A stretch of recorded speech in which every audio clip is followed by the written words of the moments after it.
What's happening, everybody? Justin, Bridgewater's Finest on YouTube, Blockbuster_guy on Twitter, and welcome to week 2 of my weekly NFL pick show for the 2017-2018 NFL season. Week 1 finished off last night with a pair of excellent Monday night games to cap off a really interesting week. Just in the whole lexicon of the history of the NFL.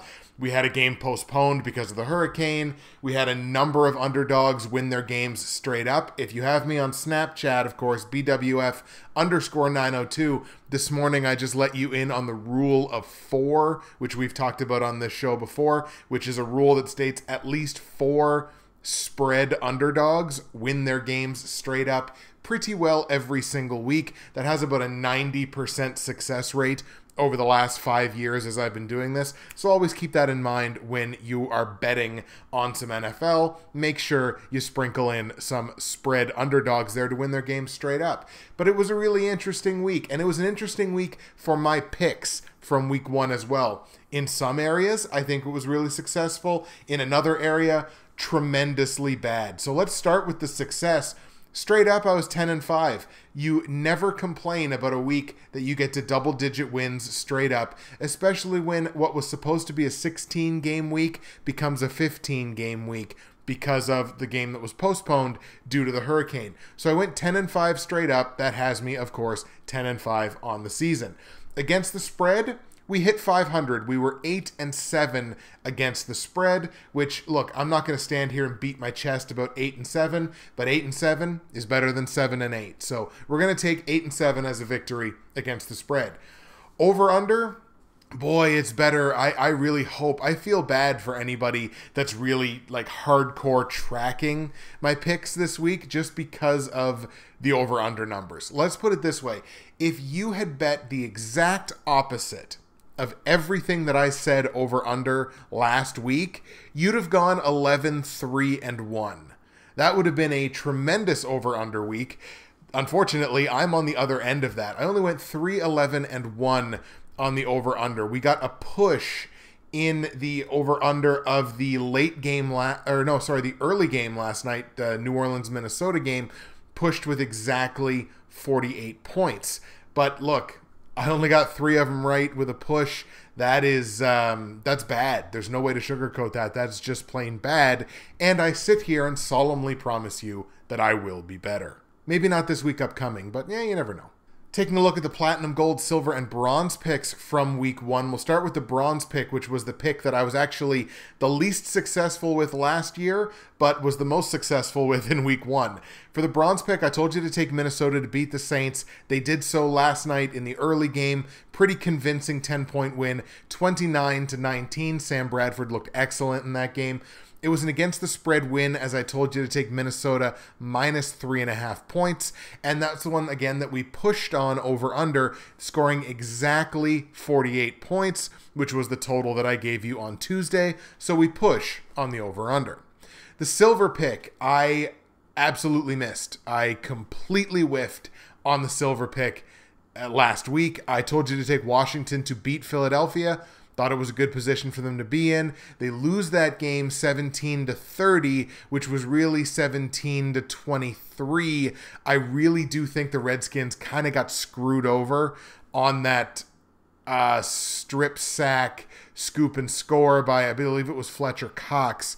I really do think that ball had left Kirk Cousins' hand, which would have indicated a forward pass, which would have meant that it was an incomplete pass rather than a fumble, which was then recovered and scored by Fletcher Cox. So I really do think the Redskins kind of got the short end of the stick there, but Philadelphia overall was the better team. We're probably going to win the game anyway. I just kind of feel bad for Cousins and the Redskins. So Washington loses that game 30-17. It was an against the spread loss, as I told you to go Washington -1 in that game, and it was an over-under loss because I told you to go over 47.5 points, and they get to exactly 47. The gold pick and the platinum pick, I both missed the betting picks on those, but got victories with them straight up. So I guess at the end of the day, we'll take that. The gold pick, I told you to take Atlanta over Chicago. That worked out. Atlanta beats them 23-17. And in the platinum pick, I told you to go Pittsburgh over Cleveland. That works out. The score does not indicate that this game was, the score seems to say that the game was closer than it actually was. At no point was I in fear of Pittsburgh losing this game, but Pittsburgh only wins that game by a field goal, 21-18, because I can't understand what Pittsburgh was trying to do on the offensive side of the ball, but we'll get more into that a little bit later. They were both against the spread losses, the gold and the platinum, because I told you to go Atlanta -7, they win the game by 6. Told you to go Pittsburgh -9, they would have gotten that had Cleveland not got their last touchdown, but it doesn't work that way. So Pittsburgh -9, that was a loss as well. And on the over-unders, told you to go over both of those numbers, 51 in the Atlanta-Chicago game and 47 in the Pittsburgh-Cleveland game, and neither of those numbers work out for me. So 3-1 straight up with the platinum, gold, silver, and bronze picks, which is fine. Only 1-3 against the spread. The only one I got was, of course, the bronze pick. And 0-3-1 over-under. Holy cow, Justin, you need to be better.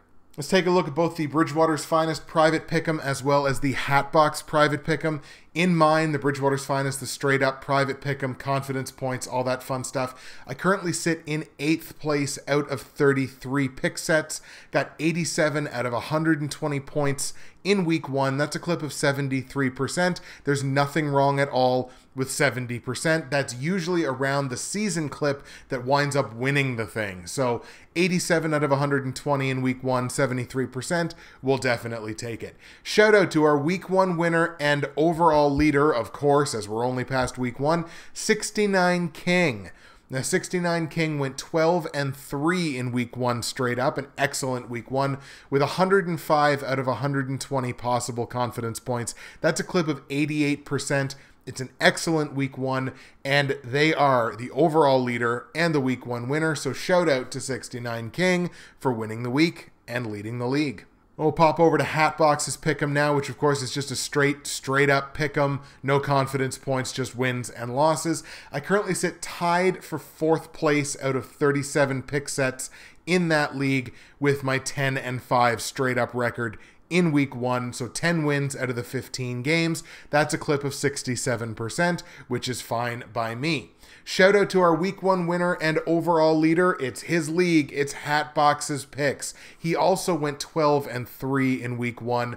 So he's got 12 out of the 15 games picked correctly. That is a clip of 80%, and nobody can sneeze at 80%. So shout out to Hatbox's Picks for winning week 1 and being the overall leader of his own Pick'em League. And shout out to 69 King for winning week 1 and being the overall leader of the Bridgewater's Finest straight up Pick'em pool. And while we're here, we might as well take a quick peek into Fantasy Corner, see how my 4 fantasy football teams fared in week 1, the first week of competition.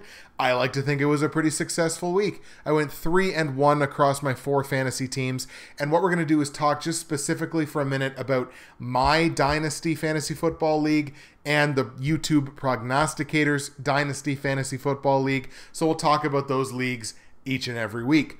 Starting with my private, the Professionals Dynasty Fantasy Football, I had a win in week 1 against the Tomorrowland Movers, who is Chris Carter, Hatbox Kid, Hatbox Nation. Make sure you subscribe.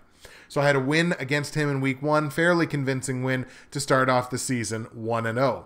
Week 2, I got a matchup against Max Maniacs. It's a projected, fairly comfortable win, but as everybody knows, anything can happen in fantasy football.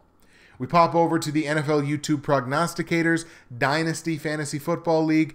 I took the L. That was my only L in week 1. Took the loss against Ryan C. So I'm 0-1 in that league, starting off not on the best of foots, but hey, it's a long season and a long franchise. Week 2, I have a matchup with Geo Knows Fantasy, obviously of the famed Geo Knows YouTube channel. That's a projected win for me, but it's very close. It's within a couple of points, I believe, in terms of the projections anyway. So that's an absolute coin flip. Anything can happen.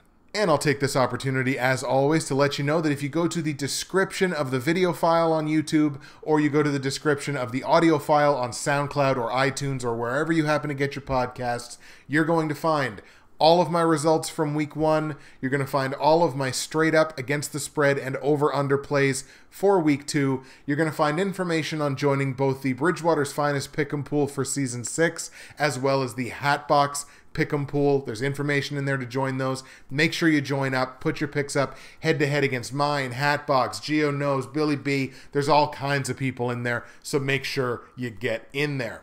You're going to find the link to join the Hatbox Nation. Subscribe to the Hatbox Nation YouTube channel. My first piece of content for them from the season, the finest NFL parlays, nearly hit 100 views, which was pretty comfortable on a brand new channel. So that was nice. Thank you very much. If you took the time to go over, and the subscriber base went up, I think by at least 5 or 6 just from the beginning of the week right through to the end of week 1.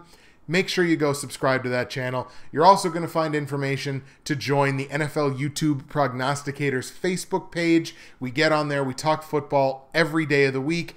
Make sure you get in there. You're going to find information and links to your other favorite NFL YouTube prognosticators, high quality NFL YouTube prognosticators that get out there and do this every single week. All of that information is in the description below. With the housekeeping out of the way, the weekly housekeeping, let's get to the Week 2 picks. We're going to kick things off in Cincinnati, where the Houston Texans are going to be coming to town to take on the Bengals. This is a matchup of the two worst offenses from Week 1. These two teams combined to only score 7 points. Cincinnati got shut out. Houston only put up 1 touchdown in their game as well. It was just a bad week for both of these teams. Now, Houston having to now sort of take not only the loss on the football field, but take the loss of, like, everybody was so pumped about, you know, we're back to playing football after the hurricane and all that rah, you know, sort of thump your chest, we are Houston, all that stuff. They go in and they put up a terrible effort. Let's call a spade a spade. It was not a good effort, and they got blown out by what looked like a much superior team. And Houston's problems, what a shock, began and ended at the quarterback position. Tom Savage lasted, the first half? Before they put in Deshaun Watson? Guess what? Deshaun Watson should have been your starting quarterback right from the get-go. So Deshaun Watson comes in, he immediately throws a touchdown pass to DeAndre Hopkins. Geez, who'd have thought maybe you should start throwing to DeAndre Hopkins a little bit more, and you might have some more success. That was, of course, their only touchdown of the game. I hope Deshaun Watson has won this starting quarterback job. I really, really do. So they're going to go in and play Cincinnati, who got basically embarrassed by the Baltimore Ravens, completely outclassed. It looked like a Pop Warner team playing an NFL team. Andy Dalton with 3 interceptions in, I believe, the first half alone. Baltimore's defense just absolutely dominated the Bengals. Now, the difference here is going to be obviously that Cincinnati's at home. They're against a not great road team, if memory serves me correctly. Houston was a really good home team last season, but really not that good on the road.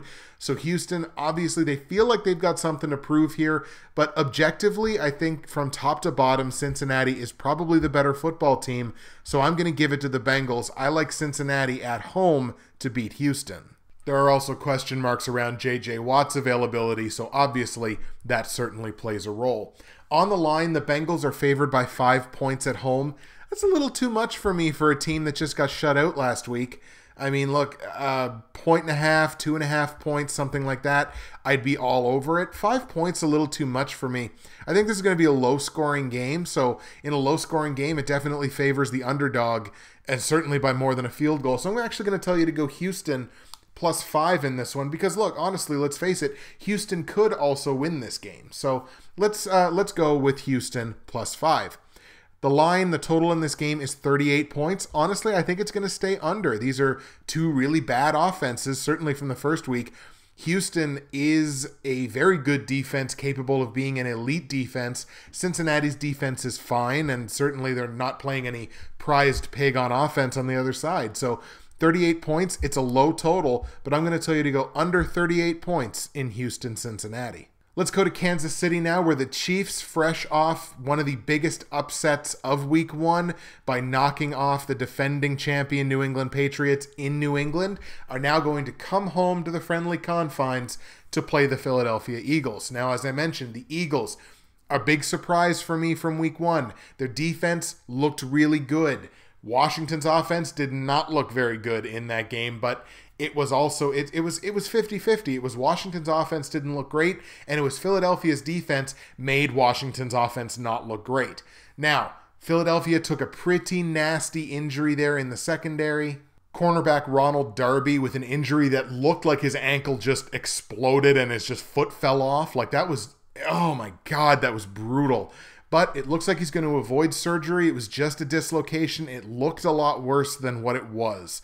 So it looks like he's going to avoid surgery, but he's going to be out for quite some time with a dislocated ankle. So that definitely hurts.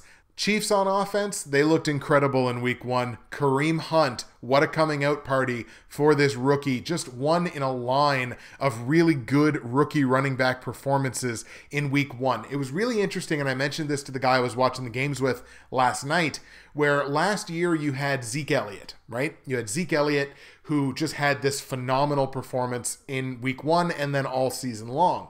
This year you've legitimately got, well, let's see, you got Leonard Fournette.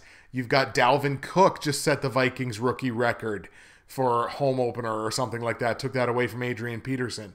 And you've got Kareem Hunt. So there's 3 at least really good rookie running backs who had incredible performances in week 1. And I get the feeling that's going to continue here. It's going to be Kareem Hunt's first taste of playing a regular season home game in Kansas City in front of that incredible crowd. One of the biggest home field advantages in the NFL. Philadelphia, their defense, as I said, it looked good. They were not good on the road last year. This is back-to-back road games to start the season for the Eagles. I don't like Philly in this spot, but look, Carson Wentz looked great in week 1. Like, he looked incredible in week 1. Looks like he's really taken a step forward. It'll be interesting to see how he operates against a Chiefs secondary that I don't think I'm shocking anybody by saying is probably better than the Redskins secondary. So it'll be interesting to see how Wentz reacts to that, reacts to being in Kansas City. I think it's lined up here for the Chiefs to start the season 2-0, so that's the way I'm going to go. I like the Chiefs straight up at home to beat the Eagles. On the line, Chiefs come into this game favored by 4.5 points, and had they not put up the performance in week 1 that they did, I might balk at that one a little bit. It seems like a couple too many points against a good defense and an offense that played well in week 1, but I'm actually going to go Kansas City minus 4.5 here. It's less than a touchdown. They really impressed me on the road. They're going to come home. It's obviously, as I mentioned, a favorable situation to be in. Coming home, one of the biggest home field advantages in football, as I just mentioned. So I like Kansas City minus 4.5. Total in this game is 47.5. I'm going to tell you to stay under on it. Kansas City can play some defense. Philly, as they displayed last week, can play some defense. And maybe I didn't give their defense quite enough credit because they looked fast and good in week 1. Of course, they did last year too, but against, worse competition. 47.5, it's too high for me. I'm going to tell you to stay under 47.5 points in Kansas City, Philadelphia. Let's go to New Orleans now, where the Saints are going to head home after their opening week loss in Minnesota, and they get the angriest man in football for the last, maybe 3 years or so. Well, there's Colin Kaepernick, but probably the angriest man actively playing on an NFL team right now, and that is Tom Brady, after the Patriots got utterly embarrassed on Thursday Night Football. That's nothing short of an embarrassment. In front of their home crowd, when they display their banner, and they have this huge, "We are the Patriots and we are the best," pre-game, obviously, with all this stuff that they're doing, and then they come out and they put up that performance, especially on the defensive side of the ball, in the opening week at home against a team that is good, but they should beat. Now look, obviously, Julian Edelman's injury really hurts. Dante Hightower's injury, basically their only uber-talented linebacker, he gets hurt. That killed that defense in the second half of that game. I'm assuming the defense is going to be better this week. The Saints had a good game in Minnesota. The offense didn't look great, but Minnesota's defense, especially in the secondary, is really, really good. So it's kind of understandable. But Tom Brady playing angry is terrifying. So you have to go New England in this game. even though they're on the road. The Saints, pretty decent home team, and I don't like the fact that I now have the Saints starting the season 0-2, but I think that's the way it's going to go. I like the Patriots straight up to beat the Saints. On the line, Patriots are only favored in this game by 4.5 points. Now, I understand they're on the road, and if this game was in New England, this line would probably be closer to -7 or -8. But, I mean, anytime you get the Patriots favored by less than a touchdown, I think you take that. So, New England -4.5, it's not too many for me. Because, look, Breeze and the Saints offense is good, and I think they're definitely going to put up points. But they didn't look polished, we'll put it that way, in week 1, and I'll be really interested to see what kind of a role Adrian Peterson plays in week 2 after being visibly upset with Sean Payton in particular with his role in week 1. But you got to like the Patriots here, -4.5 on the road. That's the way I'm going to go with it. Total in this game is 54. Take the over. I mean, we don't know that the Patriots are going to be able to play defense at all. So in the matchup of Tom Brady versus Drew Brees and two defenses that are suspect, you got to take, I think I would have taken over 64 in this total, but 54, I'll totally take the over on that in New Orleans, New England. Let's go to the Steel City now, where the Steelers are going to play host to the 1-0 Minnesota Vikings, picking up that win last night on Monday Night Football. Pittsburgh picked up the win as well, but as we mentioned before, they only won their game by 3 points, and I don't get what the Steelers were doing on offense. I really don't. Every offensive series for the Steelers seemed to be, so Roethlisberger would get the ball, and he would immediately turn to his left and fire it to whatever wide receiver happened to be there. Most of the time it was Antonio Brown. I think he had something like 11 or 12 catches. But it was they weren't trying to stretch the field virtually at all. And I can't think that it was out of fear. I can't think that they feared the Cleveland secondary. Like, the Cleveland secondary, I think, is adequate, but by no means, like, they're not the Giants, right? Like, they're not one of the elite secondaries in football or anything. But then again, when you look at what they were doing, they had the one player, their one safety, playing like 25 yards off the line at all times. So basically just playing like one person prevent. That game was just that. What I watched of that game was mind-boggling. So we don't really know what Pittsburgh has. We do know they're going to be in a very favorable situation moving at home to Heinz Field. They've won at least their last 3 games in a row, regular season games, in Heinz Field. It's a good situation for them. Vikings looked very impressive. Vikings are going to be playing a better defense this week than they did last week. I gotta go with the Steelers here. The line in this game is really interesting, but I like the Steelers by virtue of the fact that they're at home. I can't wait to see Antonio Brown versus Xavier Rhodes. That is going to be, that's going to be such a good matchup. You'll want to just put a camera on them. Screw whatever else is happening in the game. Just put a camera on those two guys. But I'm going to take the Steelers here at home to beat the Vikings. But like I mentioned, the line in this game is really interesting. The Steelers are favored by a full touchdown, which that doesn't make any sense to me at all. The Vikings defense just held Drew Brees and the Saints offense to under 20 points, whereas Pittsburgh only put up 21 points against Cleveland. The math here does not add up to me at all. Jump all over Minnesota +7. This is a game that the Vikings could win. Like, they could conceivably win this game. Dalvin Cook might be able to run through that Steelers defense. It'll be interesting to see. The Steelers' run defense, I think, looked fairly good against Isaiah Crowell and the Browns, but 7 points is way too many in this situation for two good football teams going up against each other. Minnesota +7 all day, every day. Total in this game is 45 points. I'm actually going to tell you to stay under on it because, like I said, the Vikings defense, very good in week 1.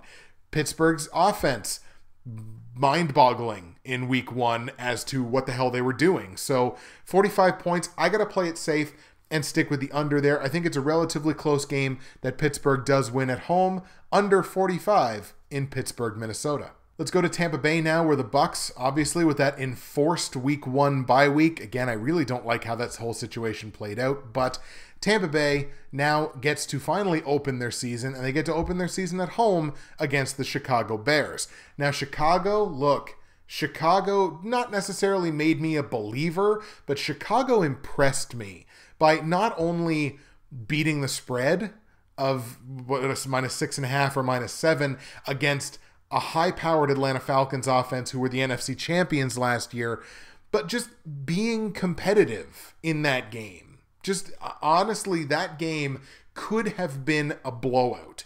But the fact that they only won the game by 6 and had to come up with a defensive stand late in the game in order to win that game, Chicago was in the position to win that football game. What an upset that would have been. They were in position to do that. Now, granted, they were at home.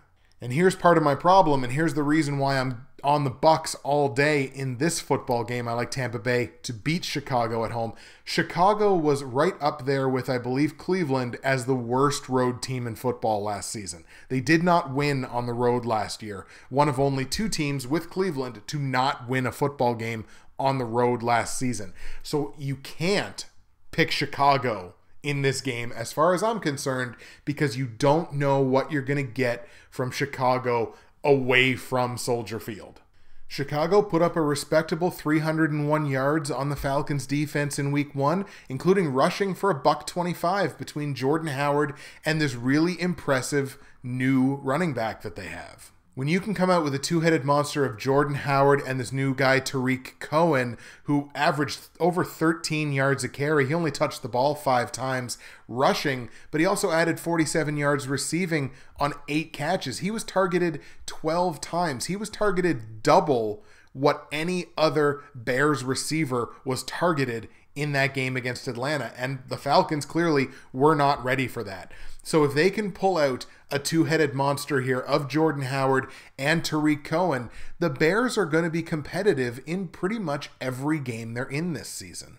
Now the Bucs, on the other hand, obviously right now, along with Miami, are the ultimate, we don't even know what we have here because we didn't get to play week 1. So that is worth taking into consideration. You don't really know what you're going to get from this Bucs team that now has to face 16 consecutive weeks of football. So that'll be really interesting to see what happens there with the Bucs. But again, I got to go with my gut. Chicago, not a good road team. In fact, a bad road team. I don't think it's unfair to call them. So I like the Bucs here at home to beat Chicago. On the line, Bucs are favored by 6.5 points. That's tough to take, but it is under a touchdown, and I think the Bucs offense is going to be really good this year. So maybe slightly against my better judgment, I am going to go Tampa Bay -6.5 at home against Chicago. Got to see what the Bears are going to be able to bring on the road. Total in this game is 43. I'm going to tell you to go over on it because, look, Chicago's offense looked fine. Tampa Bay's offense, I think, is going to be really good. Both defenses are kind of middling, not spectacular, but not utterly terrible. So, I mean, look, 43 points, it's a relatively low number. I'm going to tell you to go over 43 points in Tampa Bay, Chicago. Let's go to Carolina now, where the Panthers are going to play host to the Buffalo Bills in a matchup of 2 teams that utterly dominated inferior competition in week 1. Carolina with a huge win over San Francisco. I believe it was 20-3 or something along those lines. That certainly blew my big upset pick for week 1 out of the water, but you know what? It is what it is. And of course, Buffalo, who went out and certainly controlled the New York Jets for the majority of their game without really looking spectacular. Though the one place that the Bills did look spectacular was on the ground. Probably no surprise, but the Bills put up a $190 on the ground against the Jets in week 1. That's an incredible showing, though they did only get 21 points out of it, mostly because they only put up 218 through the air with Tyrod Taylor. But look, 190 yards rushing, obviously you're not going to get that every week, but holy cow, what a statement to start the season with the run game for the Bills. On the other hand, Carolina, if you look at their run defense, they only gave up 51 yards rushing to the 49ers. Now, look, 49ers that is, didn't exactly have a great offensive game. They only put up 217 yards. Carolina, the secondary looked fine. The run defense looked really good. They only gave up the field goal. If you're being honest with yourself, you got to say that there's a bit of a concern there with the Carolina pass game. Newton only putting up 171 yards through the air, so that is going to be a question mark for sure. But I do like Carolina here. I think it's a good situation for them. They were a much better home team last year, obviously, than they were on the road. I like Carolina in this one. I'm going to go with the Panthers to beat the Bills in Carolina. On the line, however, this is another really interesting line. Carolina's favored by a full touchdown here against Buffalo, and I don't think the offense that Carolina put up against a truly inferior opponent in week 1 justifies the fact that they could be favored by a touchdown against anybody but maybe that same opponent or a team of the same caliber. I don't think the Bills and the 49ers are on the same level, so the fact that Carolina's favored by a touchdown here, it's too many for me. Buffalo could sneak in as the underdog and win this game. I think you should play it safe here, and I'm going to be taking Buffalo +7 against the spread.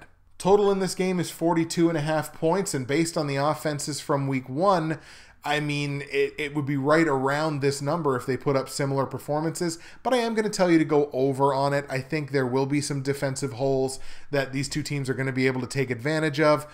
I don't see their offensive production taking huge dips from week 1, so I'm going to tell you to go over 42.5 points in Carolina Buffalo. Let's go to Jacksonville now, where the Jags are going to be at home playing host to the Tennessee Titans. Jags, obviously, big win in week 1, that dominant win against the Houston Texans in Houston, mind you. The Titans coming off a loss against Oakland to open the season.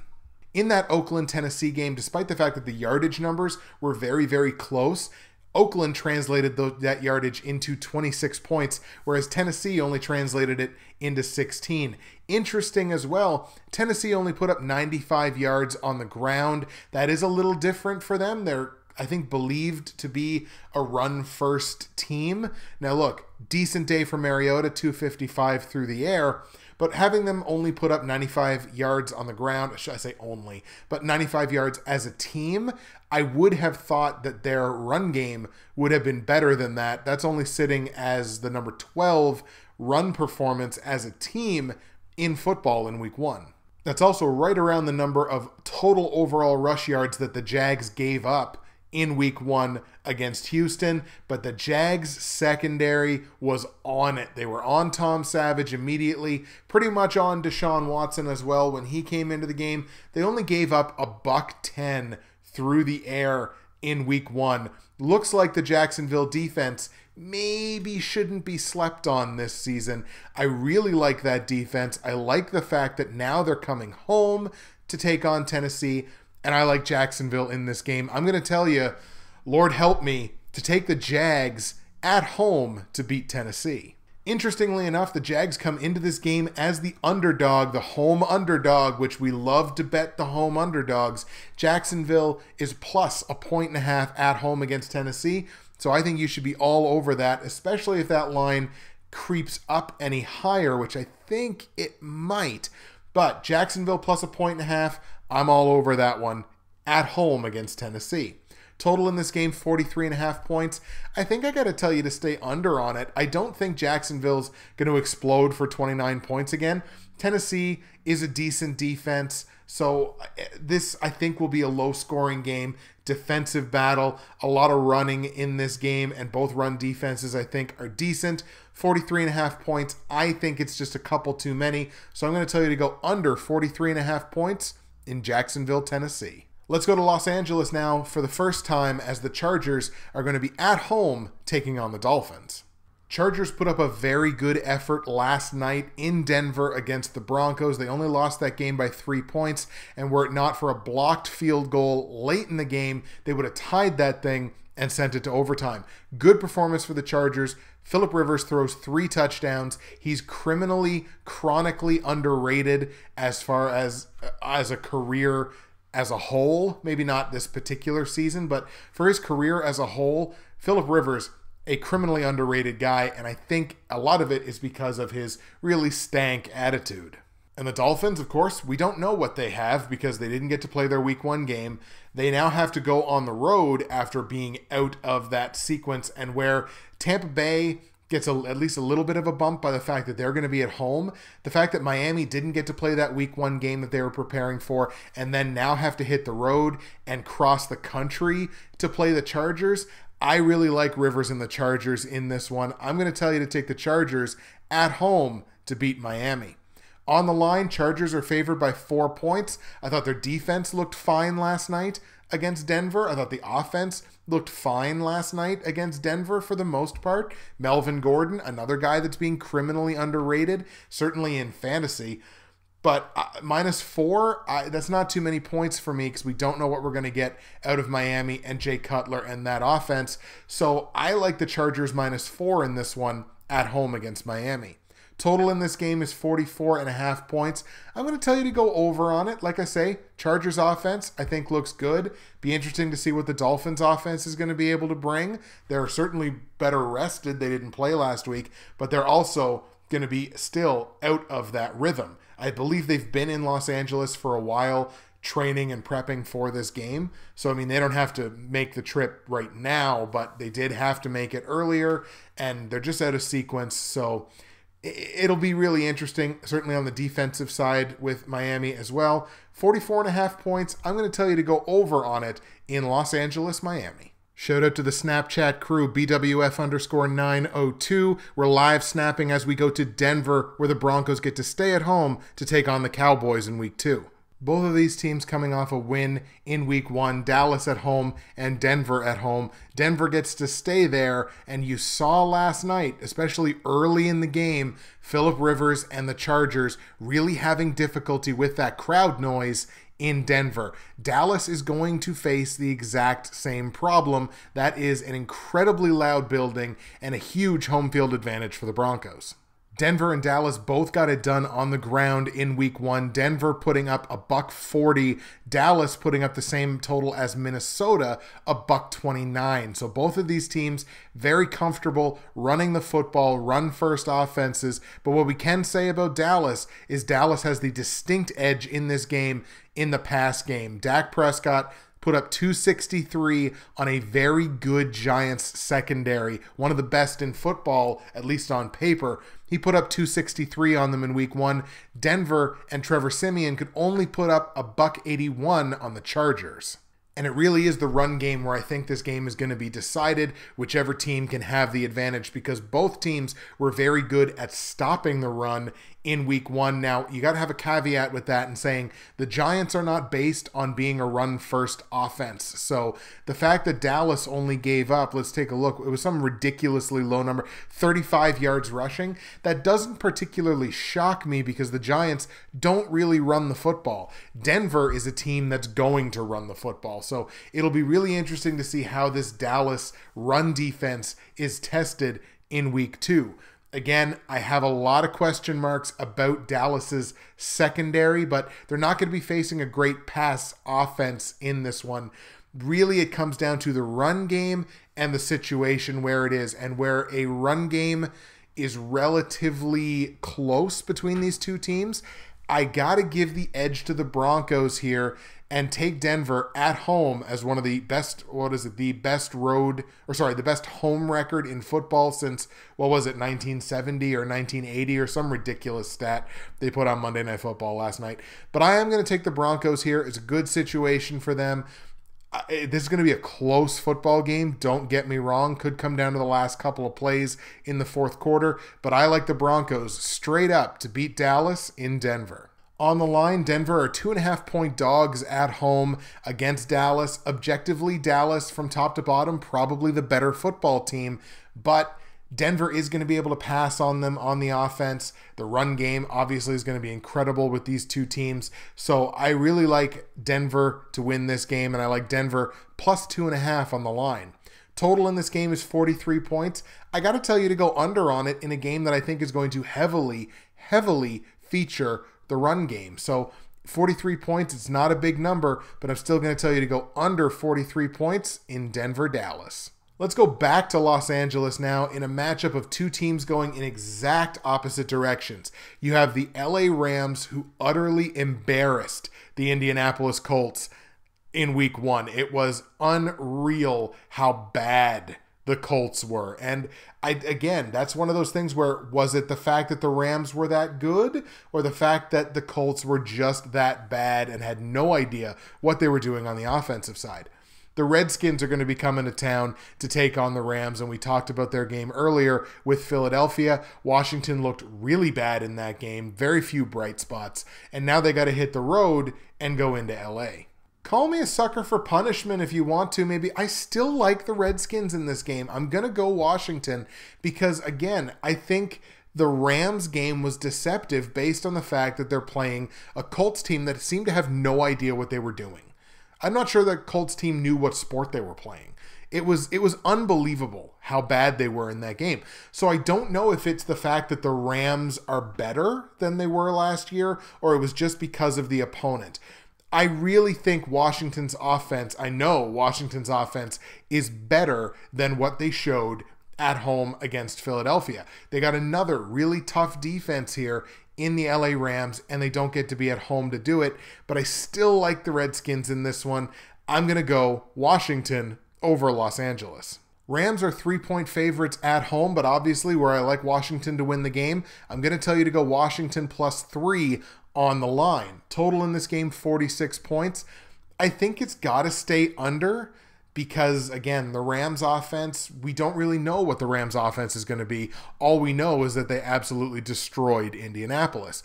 Washington, their offense is good, but the Rams defense is incredible. A really, really good defense they've got built in Los Angeles. So 46 points, it's kind of starting to ink on that high number. And if it was Washington and another team with a good proven offense, go over on this one all day. But I got to tell you to go under 46 points in Los Angeles, Washington. For the second week in a row, the Green Bay Packers get to be featured in what will probably be the game of the week, returning to Atlanta to take on the Falcons, rematch of the NFC Championship game. Now, in that NFC Championship game last season, the Packers got beaten pretty badly. I believe it was 44-21. This is a different Packers team, certainly with their defense. The defense was one of the most impressive aspects of week one, just as a whole. That defense for Green Bay, one of the most impressive revelations of week one. They played incredibly well against Seattle. Now, Seattle's offense admittedly did not look that good. But the run defense, especially for Green Bay, it looks like they've really committed to being able to stop the run. Atlanta did not have a good rush attack in week one against Chicago. Atlanta only put up an abysmal 64 yards rushing in that week one game against Chicago. Now, they did do a lot of things right. They were able to get to the quarterback. They got to Mike Glennon. But there were some missed tackles there, some bad tackling from that Atlanta defense, which at times looked really suspect last season, got better as the season rolled along. So maybe having to play Aaron Rodgers and the Packers in week two, not the greatest draw for this Falcons defense. Packers offensive line looked pretty good against the Seahawks front seven. Rodgers took a couple of hits, came up limping a couple of times. That, I guess, is remnants of that calf injury. But, I mean, he looked fine. The rest of the Packers looked fine. No real significant injuries coming out of week one. I actually like the Packers here. It would be an upset for sure, but they have to have redemption on their mind after losing the NFC Championship game, a game that was not particularly close. We've certainly seen how the Packers defense plays at home. Let's see how the Packers defense is going to play on the road, because I imagine now that they're back in Atlanta, that Falcons defense is going to be faster. That's a fast defense. They're going to be better against Green Bay's offensive line. They're probably going to get to Rodgers a few times, but it'll be interesting to see whether their tackling shores up between last week and this week upcoming. But I like the Packers for the upset. I'm going to take Green Bay in Atlanta to beat the Falcons. Make no mistake about it, though, this Atlanta-Green Bay game is probably my least confident pick of the week, because this is an absolute coin flip. It's two incredible teams, two teams that should very comfortably be in the NFC playoff race. So if you like Atlanta in this game, I certainly can't blame you. On the line, Atlanta are favored only by 2.5 points at home, so obviously I like Green Bay. I'm going to tell you to go Packers plus 2.5. Total in this game is 53.5 points. I think I have to go under on it. Not that I don't think there's going to be a lot of passing, because I think there is going to be a lot of passing. Boy, this is one of those situations where I might be talking myself out of something literally while I'm recording the episode. And I think maybe I actually have. I'm going to change that. We're audibling live as we record. 53.5 points. I am going to tell you to go over on it, because we have to see how Atlanta is going to run the ball, because they didn't run the ball very well. Green Bay's run defense looked really good in week 1. So we got to see how the running game is going to work on both sides because, of course, Ty Montgomery, he's almost better suited as a receiver than he is as a running back. Now, they're committed to him. That's what they proved in week 1. They're committed to him. I think there is the potential for a lot of points in this game. 53.5 is a high number. It's another coin flip. Everything about this game is a coin flip. I'm not going to badger you if you go either way on this one. My gut tells me with two incredible quarterbacks, take the over. So I'm going to go over 53.5 points in Green Bay, Atlanta. And the final game we're going to look at before we get into the platinum, gold, silver, and bronze picks for week 2 are the New York Giants playing host to the Detroit Lions. Detroit kicked off their season on the right foot in week 1 with a come-from-behind victory to beat Arizona 35-23. The Giants, of course, falling to Dallas in week 1. And there's no getting around this. The Giants' offense looked horrible in week 1 against Dallas, not having Odell Beckham Jr. And I think they even said it on the broadcast. After watching this game, Odell Beckham Jr.'s agent needs to go to Odell and say, we need to ask these guys for more money. Beckham is definitely the engine that runs the train in New York. In Detroit, you got to look at Matt Stafford. Had an excellent game, led yet another comeback for the Detroit Lions. As Half Moon's Picks said in the comments section last week, Stafford, he's pretty darn underrated. Actually, you know what? I don't think that was last week. I think that was in one of the earlier videos, the episode 0 videos, whatever.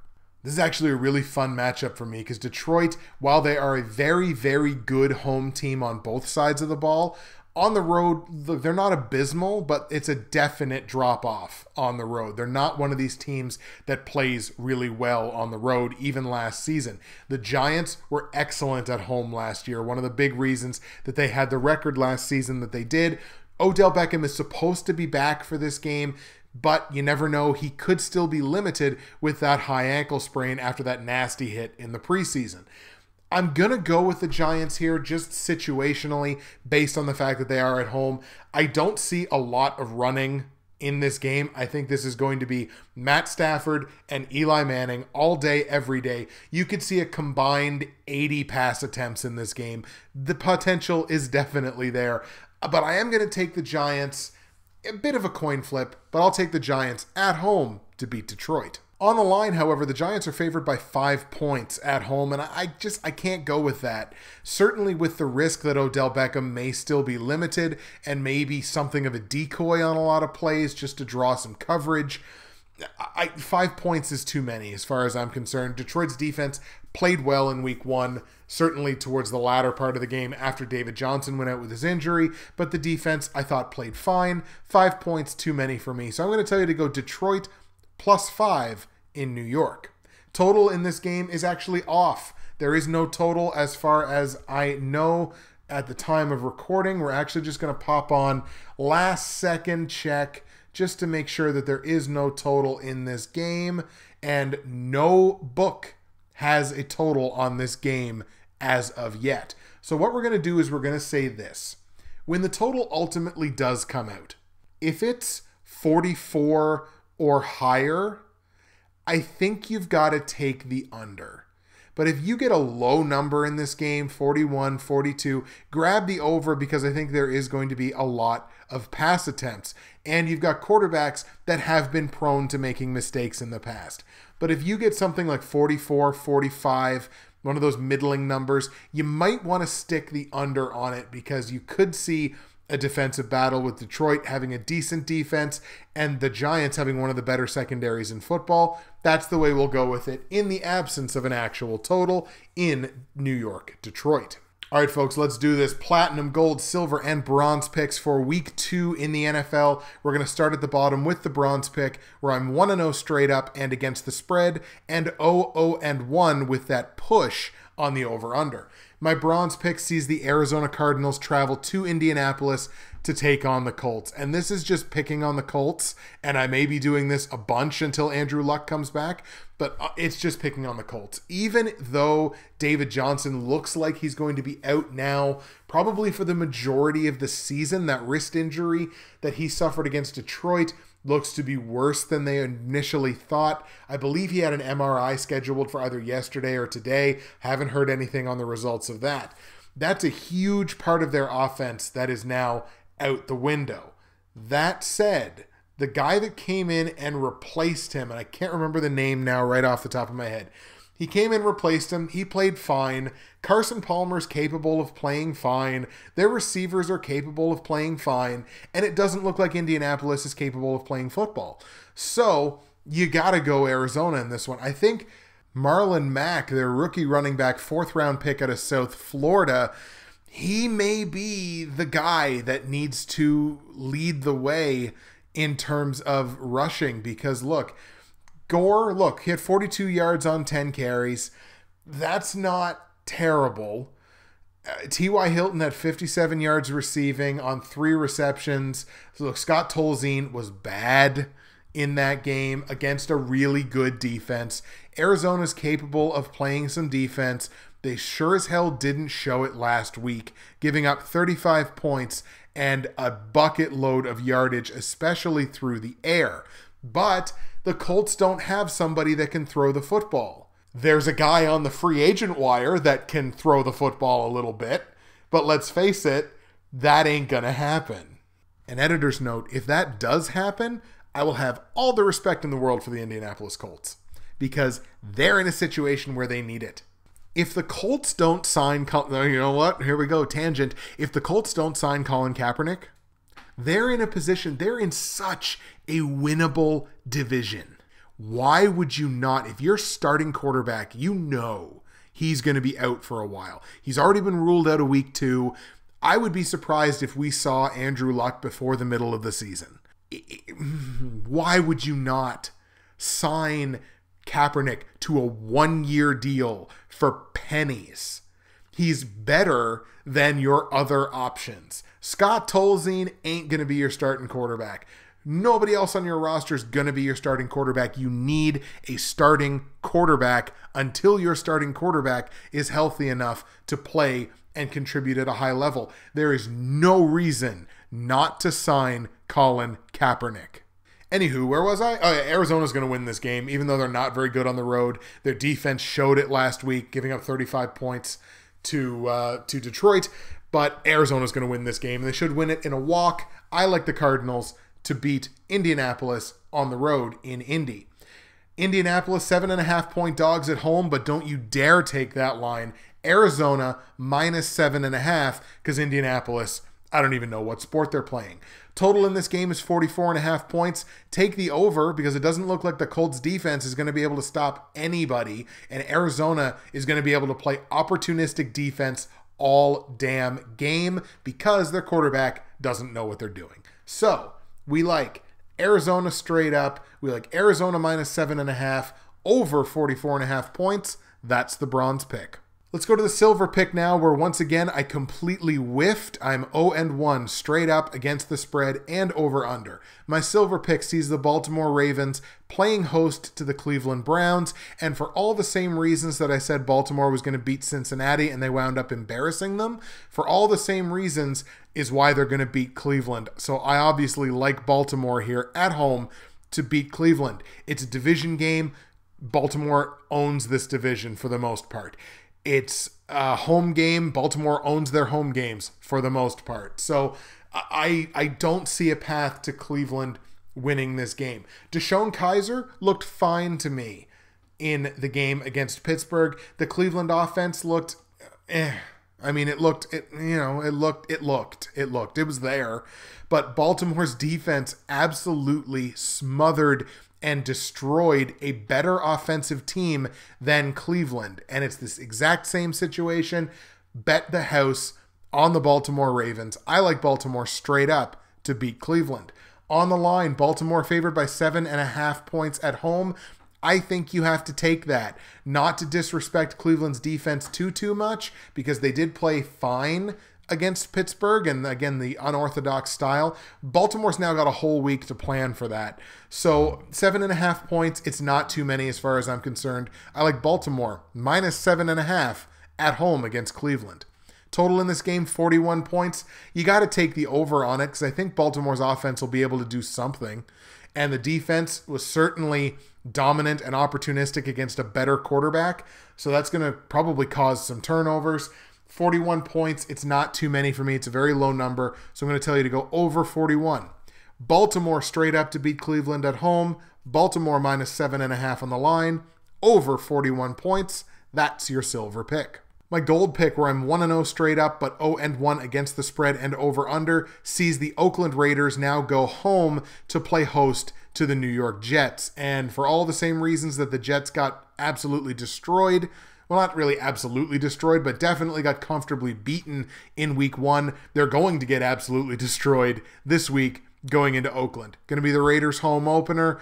Obviously, huge expectations for this Raiders team this year. The offense looked fine against Tennessee. The defense looked pretty good against Tennessee. They're playing an offensively inferior opponent this week. Defense might be a little bit better, especially in the secondary. But as long as Carr's careful with the football, I don't see any way that the Jets win this game. Over Oakland all day long. Raiders at home to beat the Jets, straight up for the gold pick. On the line, the Raiders are favored by 13 points. And I'm actually going to tell you to take that. The Jets did a decent job with Tyrod Taylor in week 1, but there's Tyrod Taylor, who's down here, and then there's Derek Carr, who's up here with all the weapons that he has at his disposal. Jared Cook looked fine in his Raiders debut. They've got Marshawn Lynch. He looked all right in his Raiders debut. Michael Crabtree looked incredible in his Raiders, not his Raiders debut, his season debut for the Raiders, I suppose. But look, they all look great. That offense looks like it's clicking. 26 points last week. I wouldn't be shocked with 36 points this week. So I like Oakland minus the 13 points. Total in this game, 43.5. You have to go over on it, assuming the Jets score any points, which I believe they probably will. The Jets have some weapons. I think this thing probably sails over 43.5. So, Oakland straight up to beat the Jets. Oakland minus 13 on the line and over 43.5 points. That's my gold pick. And the platinum pick, where I'm 1-0 straight up, but 0-1 against the spread and over-unders. The only other game we haven't talked about. The Seattle Seahawks now go home to play host to the 49ers. There was virtually nothing in that San Francisco-Carolina game that made me think that San Francisco was going to come out and beat Seattle, even if the game was in San Francisco, much less if the game is in Seattle with the 12th man. Seattle all day in this one. I don't really think I have to explain too much why that's going to happen. It will be interesting to kind of pay attention to Seattle's offense and see if there is a problem there offensively or if it was just Green Bay's defense that kind of got them off track. That'll be interesting to see, but against the 49ers, it should be an absolute show-off game for Russell Wilson and that Seahawks offense. I like Seattle at home straight up to beat the 49ers. On the line, Seattle favored by 12 points. It's 2 double-digit spreads back-to-back, and I'm going to take them both. I don't see how San Francisco is going to put up much of a fight here in Seattle against the Seahawks, so I'm going to go Seattle minus 12. On the line, the total is 43 points. I like it to go over here. I think Seattle, again, is going to put on an offensive clinic in this game. I don't see the 49ers having too much in the way of resistance. They'll probably get some points, but I don't imagine it's going to be a lot. But I still like the total to go over 43. So, Seattle straight up to beat San Francisco at home. Seattle minus 12 on the line, over 43 points. That is your platinum pick. All right, folks, those are your picks for Week 2, 2017 NFL season. It's time now for the comment of the week from the Week 1 video. And since I correctly and then incorrectly corrected myself on when exactly the comment made by Half Moon's Picks was about Matt Stafford, the least I can do is make that my comment of the week from the Week 1 video. So, the comment of the week from Week 1 goes to Half Moon's Picks. And this is what he said in reference to Matt Stafford. Detroit would be a tumultuous city without Stafford. If not Stafford at the helm for the Lions, then who? A lot of teams would love to have a franchise QB, and we got one. Martha Ford was quoted, "Give him what he wants." He gets 15.1% of the cap, which is 1% more than Derek Carr, and Stafford hasn't missed a game since 2010. That's good enough for me, considering he's the best QB in Lions history, surpassing Bobby Lane, who passed away before Matt was even born. As a diehard Lions fan since 1975, I'm a huge fan of Matt Stafford and so glad we didn't let him get away. Kong Su. Love the show and devoted fan forever. Thanks for the great content. So that is some excellent insight from a lifelong Lions fan about Matt Stafford and what he means to that franchise. Congratulations, Half Moon's Picks, Stephen Coleman. Yours is the comment of the week from the Week 1 video. All right, folks, that's going to do it for the Week 2 episode. We're going to get you out of here on my CFL picks for Week 13 in the CFL season. Between Weeks 11 and 12, wasn't the greatest showing for my picks. Only went 3 and 5 for those 2 weeks, but now we're down to just handling single weeks as they come, which is much more convenient. Week 13 in the CFL, I like the Hamilton Tiger Cats at home to beat the Saskatchewan Roughriders. I like the Edmonton Eskimos on the road to beat the Toronto Argos. I like the Calgary Stampeders at home to beat the BC Lions. And I like the Montreal Alouettes at home to beat the Ottawa Roughriders. Geez. Ottawa Red Blacks. Sorry about that. It used to be the Ottawa Roughriders, and I guess I just had some nostalgia in my brain. Those are the CFL picks for Week 13 in the CFL season. That's it for me. Justin, Bridgewater's Finest on YouTube, Blockbuster_guy on Twitter, BWF_902 on Snapchat. Make sure you also subscribe to the Hatbox Nation to get my finest NFL parlays for Week 2 and beyond this NFL season. Thank you so much for tuning in. You have no idea how much I appreciate it and how much it means to me. And we'll see you again in Week 3. Enjoy the football and take care.